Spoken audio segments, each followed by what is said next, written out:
Hi everyone and welcome to my channel. Today we're diving into 10 essential Linux commands that every beginner should know.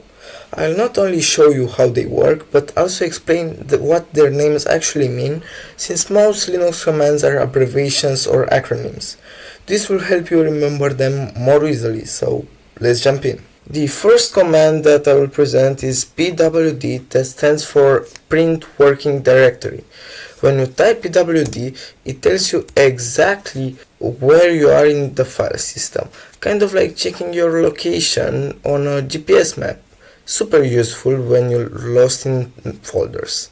The next one is man, short for manual. This is your built-in help system. For example, if you type man pwd, it's open the manual page for the pwd command. You can scroll with the arrows, or you can search with slash and the word you want to search. For example, use pwd. Also, you can quit it with Q. Think of it as a dictionary for Linux command. It is very useful if you're not sure about what a command do. The next one is ls. This stands for list. It simply lists all the files and folders in your current directory. If you add -l to it, it will be long listing format, where you can get a detailed view, and also if you add the argument a, you can see it all the files, including the hidden ones. Also, it's like opening a backpack to see what's inside. If you want to make it human readable, for example, this size information, you can add LH. That will be exactly the file size. The next one is CD, means change directory. It moves you from one folder to another. For example, if I do now CD documents and I can verify my path, I see that I'm in the documents folder of the user christstg. Also, if you want, you can go backward in the parent folder with cd and 2 dots. It's like walking between rooms in your house. The next command is mkdir, and it stands for make directory. This creates a brand new folder, for example, mkdir test folder, and it creates the test folder. The next is touch.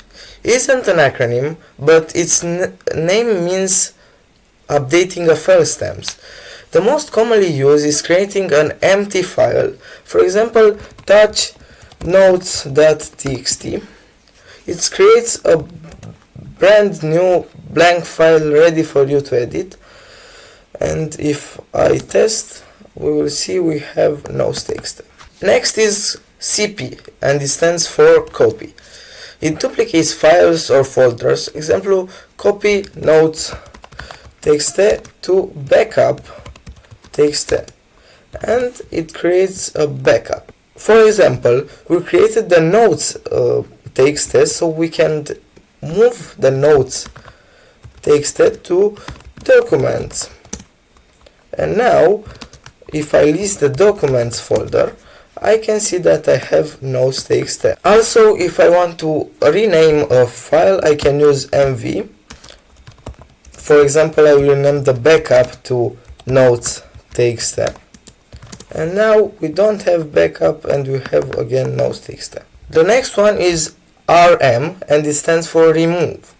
It deletes files or folders. For example, rm notes.txt will remove the notes file. Also, if you want to remove folders, you can use rm with the argument r, that stands for recursively. This will remove recursively all the files and folders in the parent folder. The next one is cat, which is short for concatenate, which means joining things together. It's often used to display the contents of a file, for example, test.txt, and that's it. 10 essential Linux commands explained with their acronyms, so you will never forget them. If you found this helpful, don't forget to like, subscribe, and comment below which command you use the most. Thanks for watching and see you in the next video.